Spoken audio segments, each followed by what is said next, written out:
I'm Sloan Guderbaugh, and I'm Mary Beth Putz, and the title of our paper is Dopamine, Histamine, and Orexin are neurotransmitters crucial for regular sleep-wake patterns and health.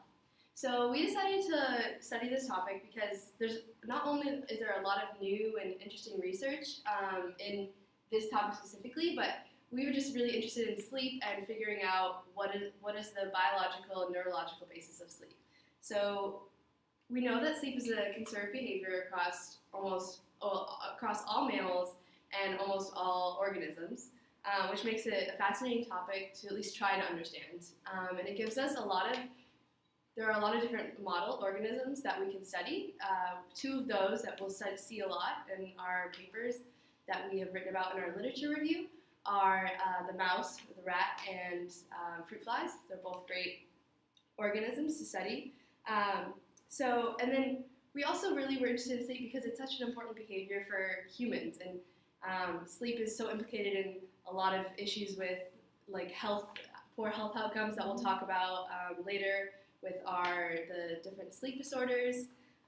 And so we wanted to look at that, and specifically with the neurotransmitter basis, this being a neuroscience focus. So the general outline of our literature review goes, we start with a look at the spatial locations of a few specific neurotransmitters, the three I mentioned earlier, dopamine, histamine, and orexin, among others, because nothing functions by itself or individually in the brain.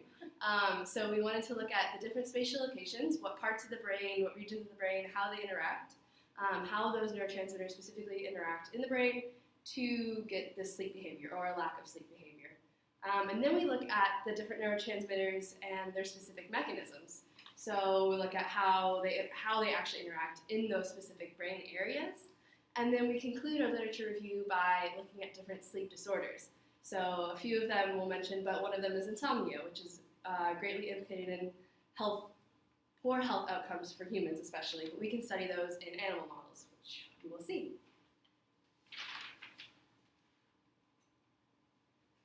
So just a little background about neurotransmitters. They're chemical messengers, and they're released by the presynaptic cell, which you can see in this image is represented by the blue axon. So this presynaptic cell releases neurotransmitters into the synapse, which is the space between the presynaptic cell and the postsynaptic cell, and it releases it into the synapse where there are receptors that are on the postsynaptic, which is the dendrite of the second neuron. So this process of releasing neurotransmitters into the synapse and them being recepted by the receptors is how neural impulses are transmitted in the brain, and that's how we get communication. Everything that happens in our brain is this way. And there are both excitatory and inhibitory neurotransmitters, and we'll look at a few of those as well in our report.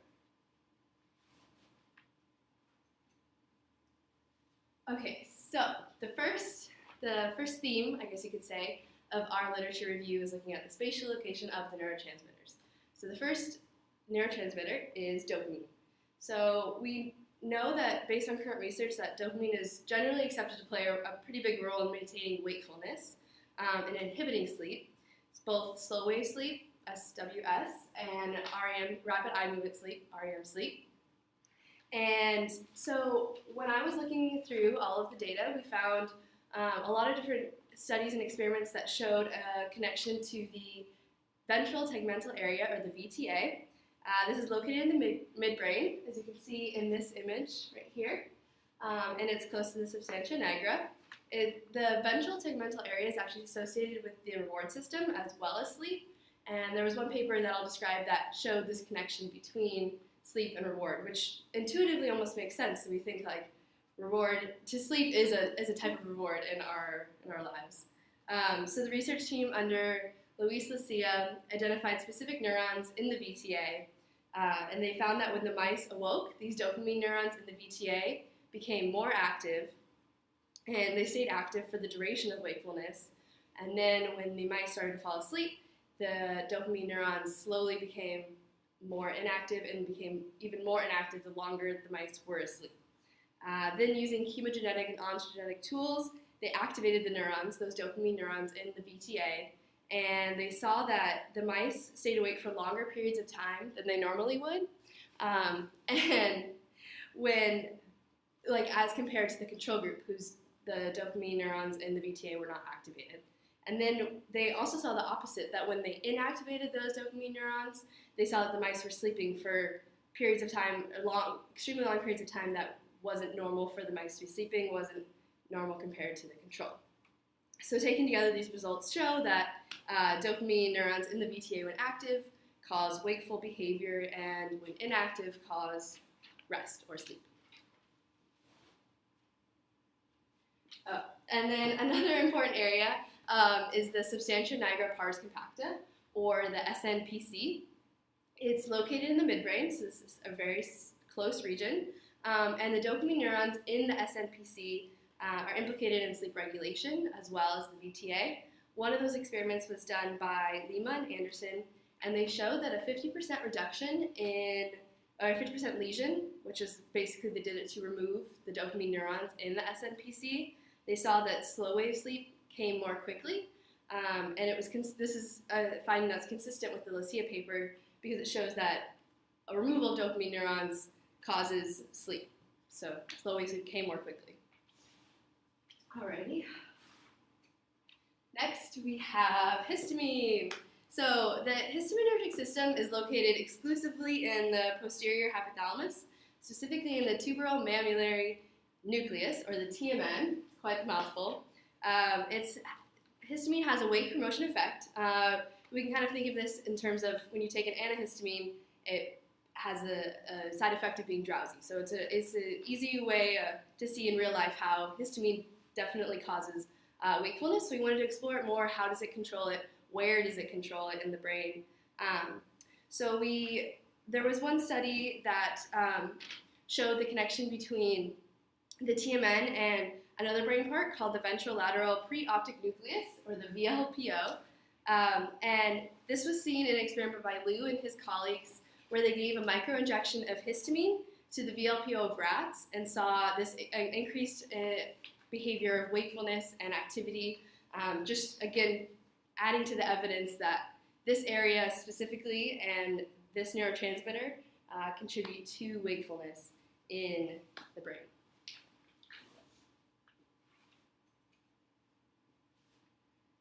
And finally, we have orexin.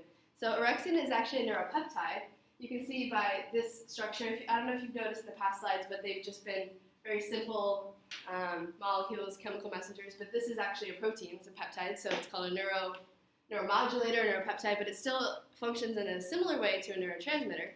It's also referred to as hypocretin, and this is another neurotransmitter, actually neuropeptide, that's highly implicated in sleep, regulating sleep, controlling sleep behavior, and it acts as an excitatory neuropeptide. So it's kind of a theme we've seen. Dopamine has been excitatory, histamine has been excitatory, and orexin is also excitatory, which Sloan will explore a little more. And it's specific to the hypothalamus, which you can see here. And it has, actually, in humans, it's specific to the dorsolateral hypothalamus.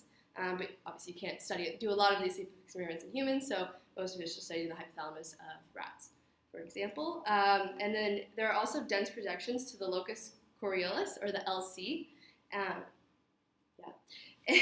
an experiment by Adamantis and his colleagues, they found that optogenetic photostimulation of orexin neurons increased the probability of transition to wakefulness from both this slow wave sleep and REM sleep. Again, just more evidence that showing that orexin has this excitatory or wakeful promoting type of action. So overall, just a quick summary of this theme. We see that the experiments, they all help suggest that the dopaminergic neurons acting in the VTA and the ventral tegmental area and the substantia nigra pars compacta, or SNPC, those neurons, and then the histaminergic neurons in the TMN of the posterior hypothalamus, as well as the orexin neurons in the lateral hypothalamus, are all extremely important neurotransmitters or neuromodulators in the regulation of sleep-wake behavior, specifically in wakefulness. So now that Mary Beth just spoke about all of the neurotransmitters and their corresponding brain regions, we're going to talk about their mechanisms in these regions. So first off, we'll talk about dopamine. So there are two main classes of dopamine receptors that are involved in the sleep-wake cycle, and they're the D1 and D2 receptors. Is it on there? Yes, there we go. By using a D1 receptor antagonist in rats, it was seen that there's an increase in sleep and a decrease in wakefulness, which these results show that D1 receptors play a role in the sleep-wake cycle, and specifically that blockage of the D1 receptors can induce REM sleep, meaning that if dopamine is not being active and being recepted by these D1 receptors, that you won't have the wakefulness promotion that Mary Beth was previously talking about. And also during sleep deprivation, it's assumed that D2 and D3 receptors are involved in that there's some sort of action against them, which is what is seen in sleep deprivation. And further research showed that these are downregulated during sleep deprivation. And by using a D2 receptor agonist, we had two main effects that were seen.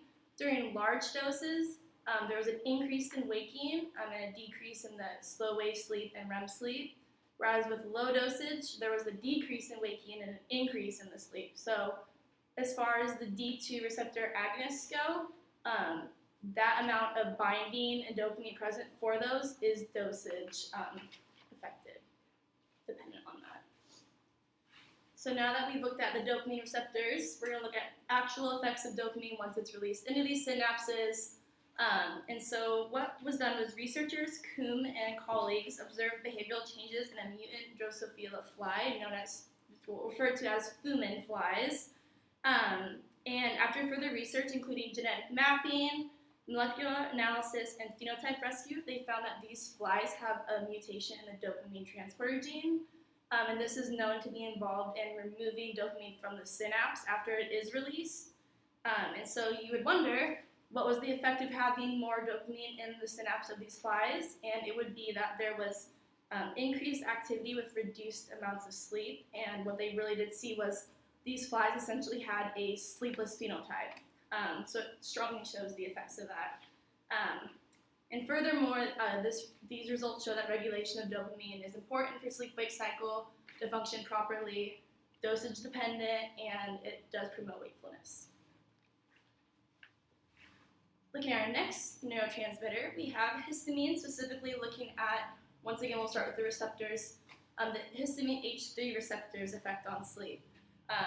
Histamine, there's an important characteristic to this receptor, and that is that these are H3 autoreceptors, meaning that they are on the presynaptic terminal, and when histamine is released and it's not being absorbed back in, or recepted back into the postsynaptic membrane, that these will basically self-regulate and prevent the synthesis and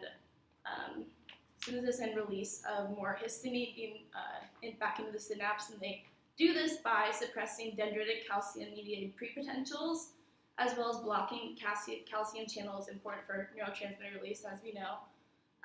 And so what some researchers did, to test the effects of histamine on the induction of sleep. Muindi and colleagues showed that for nocturnal animals such as mice, sleep is induced by an hour continuous light during a dark period, which would be their active period. And they administered ciproxifin, which you can see here, which is an H3 autoreceptor antagonist, meaning that it will no longer allow for that receptor to bind histamine, which means that more histamine is going to be synthesized and more histamine will be in that synapse. And they saw that by this effect being done, that this increase in histamine caused an increase in wakefulness, which is further support for that histamine promotes wakefulness in our bodies and specifically in these mice. But of course, we can't forget the other receptors. There's the H1 and H2 histamine receptors. And so what was done was that these researchers used antagonists and agonists again to see what the effects of these were. by using an H1 receptor agonist. This caused the increase in wakefulness with decreased slow wave sleep and REM sleep. By using an H1 receptor antagonist, obviously this has the opposite effects. But it was seen that REM sleep wasn't as affected as the slow wave sleep, which could be meaning that there's two different pathways which the H1 receptor agonists act to affect REM sleep. And then since blockage of the H2 receptor did not show any significant effects, they kind of just left it as like an inconclusive effect on sleep. Discussing our last important molecule, because this is a neuropeptide involved in the sleep-wake cycle, we have orexin. And so what researchers did to test this effect and the mechanism involved was that they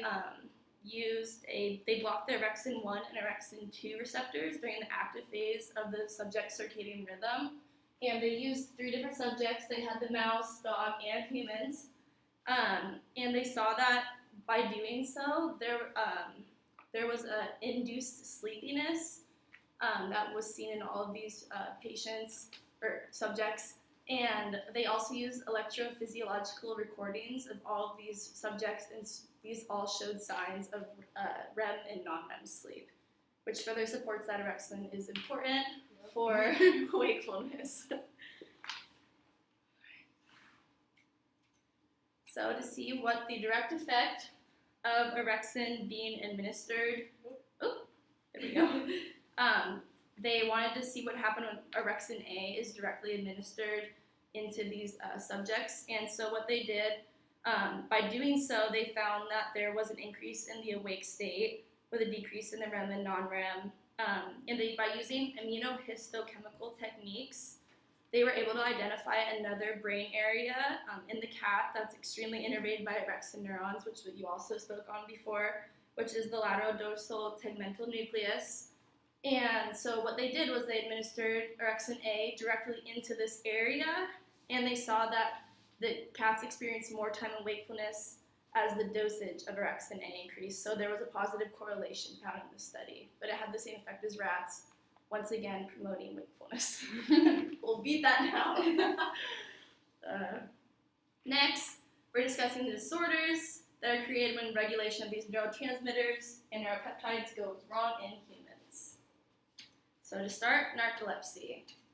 Narcolepsy is associated with the loss of orexin neurons, but to test whether or not these symptoms are caused by the direct loss of orexin neurons or whether or not that these symptoms are caused by orexin-affected processes, such as the excitation of other histamine neurons. The researchers, to test this, basically created 2 different strains of rats.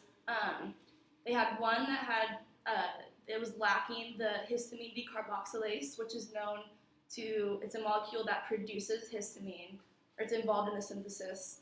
And then they created another mutant that was still also lacking the histamine decarboxylase, but is also missing orexin neurons. And so, but what they saw, what they saw basically was that the double mutant experienced these narcoleptic symptoms while the other mutant did not.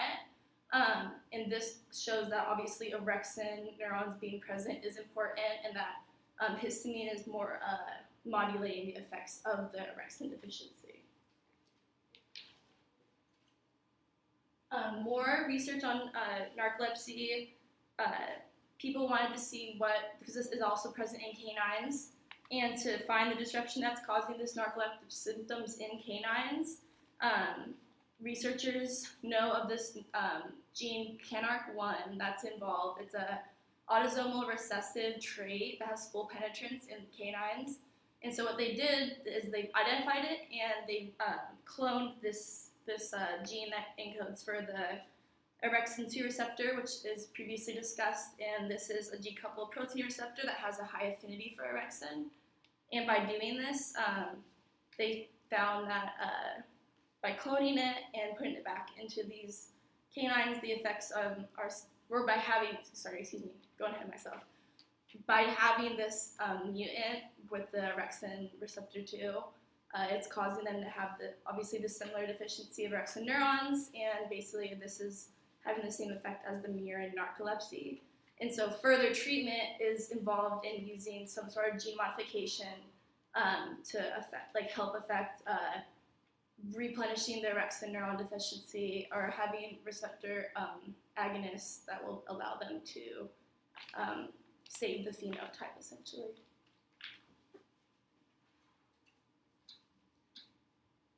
So the next disorder that's affected by one of our sleep neurotransmitters is Parkinson's disease. So it's characterized by tremors, rigidity, nerve loss in the substantia nigra, as well as dopamine, neuron depletion in several brain areas. And we know that the neuron depletion is associated with increased daytime sleepiness. Although there are other characteristics of this disorder, which current treatments, like their main focus is like diminishing the motor symptoms. There are some researchers that attempted to solve this daytime sleepiness that is present in Parkinson's. And by doing this, they introduced an aromatic L-amino acid decarboxylase gene with pro-drug L-dopa. And by doing this allows for the synthesization and regulation of dopamine. And they saw like really good effects with this, but it has not been used in human patients. But obviously, it has a very prominent future for it. But like I said before, a lot of people focus on the motor disabilities that come with Parkinson's disease instead of sleepiness. Okay, our second to last disorder, sleep disorder, is insomnia. As I mentioned earlier, insomnia is characterized more or less by a lack of sleeping. In some ways is the opposite of narcolepsy, which Sloan just talked about. And some of the poor health outcomes that I mentioned earlier include impaired brain function, memory problems, depression, weight gain, and even a weakened immune response. So it clearly has really important implications to human life, and it manifests itself in both short-term, which we describe as acute, or long-term chronic forms. So we found that the big neurotransmitter underlying basis of insomnia comes from the neurotransmitter GABA, which is, generally speaking, an inhibitory neurotransmitter. And so Winkelman and colleagues showed that lower levels of GABA in humans were associated with insomnia, this lack of sleeping. And another experiment by Juanes and his colleagues showed the reverse of this, that when you have high levels of GABA, you were getting promoted sleep time, longer sleep times, more sleep in general. It just shows the GABA underlying basis. And then our last but not least, sleep disorder is restless leg syndrome. So it's a disorder of the nervous system that causes the urge to move one's legs and is usually accompanied by like uncomfortable sensations. It disrupts sleep, which is why it's categorized as a sleep disorder. It was previously thought to only been associated with the dopaminergic system, but recent studies have shown that there's also thalamic glutamate dysregulation in underlying the restless leg syndrome problem. And another neurotransmitter involved in restless leg syndrome is dopamine. And so to test what would happen as far as the symptoms of restless leg syndrome would occur with using dopamine agonists, they saw that the symptoms alleviated, whereas using a dopamine antagonist worsened the symptoms. So with that being said, there's two main approaches for treating restless leg syndrome, and that would involve, the first one is lifestyle changes. This is where you see things like cognitive behavioral therapy or like certain exercises. There's a lot of different things that can go with this. And the other approach is pharmacological, specifically using dopaminergic drugs such as ropinirole, pramipexole, and rotigotine. Sorry about that. For people who have this severe restless leg syndrome, there's a lot of side effects that come with these dopaminergic medications, so they're normally taken in small doses. Just wanted to do a little summary slide to wrap it all up. So as I said earlier, we're studying the effect of neurotransmitters on sleep. We looked at dopamine, histamine, and orexin, among others, but in more detail of these three.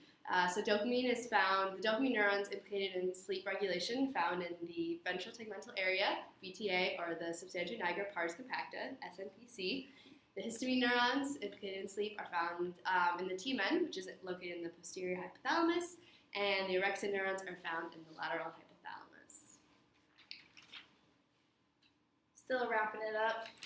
We have the dopamine promotes wakefulness, histamine promotes wakefulness, surprise, orexin promotes wakefulness, if we didn't already say that enough. And our one that stands out is obviously GABA, because this is seen to promote sleep. We also have that narcolepsy is associated with the loss of orexin neurons, Parkinson's disease associated with the dopamine neuron depletion. We have insomnia caused by this GABA, the one sleep promoting, an inhibitory neurotransmitter. And we also looked at restless leg syndrome, which is seen as to have abnormal glutamate levels as well as abnormal dopamine levels. And so, yeah, I think that's Thank you for watching this. Thank you.